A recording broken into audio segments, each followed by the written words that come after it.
Dinarayo po ng mga mamimili sa Divisoria ang mga pampaingay at mga prutas na hugis bilog para sa pagsalubong ng bagong taon. May ulat on the spot si Rida Reyes. Rida? Pia, kung nung bago mag-Pasko, puro mga ipanririgalo ang ipinunta ng mga tao dito.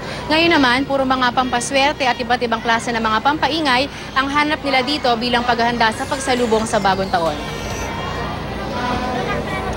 Sa mga bangketa ng Divisoria sa kahabaan ng Recto Avenue, nakalatag na ang iba't ibang klase ng paingay gaya ng mga turotot na mabentang-mabenta tuwing magbabagong taon.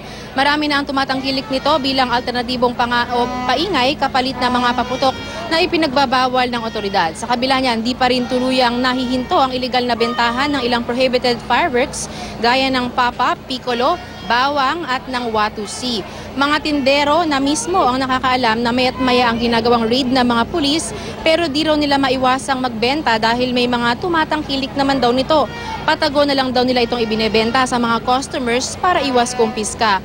Kanina Pia muling nag-ikot ang mga tauhan ng Manila Police District Station 11 para mangumpiska ng mga ipinagbabawal pang paputok.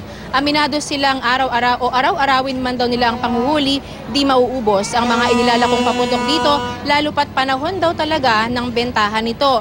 Di rin syempre mawawala Pia ang iba't ibang klase ng pampaswerte gaya ng kahit anong may hugis bilog, mga kasuotang polka dots, at mga prutas na hugis bilog gaya ng mga ubas, kiat-kiat, mansanas, pongkan at longgan.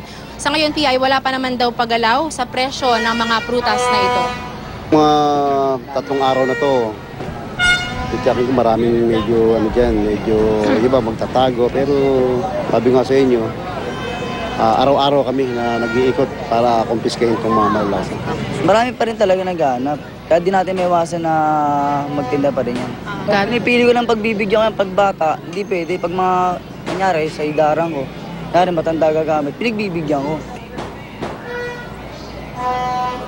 Sa ngayon, Pia, ay hindi pa naman ganoon kasiksikan dito sa Divisoria. Yung nakikita nyo ngayon, yan yung normal na dami ng mga tao sa araw-araw. Pero inasahan ng mga tindera dito na simula bukas, weekend, hanggang sa bisperas ng bagong taon, ay sigurado raw na mapupuno ulit ang Divisoria dahil pa rin dun sa mga siguradong mamimili bilang pagsalubong sa bagong taon. At yan muna ang pinakasariwang balita mula rito sa Divisoria. Pia? Maraming salamat, Rida Reyes.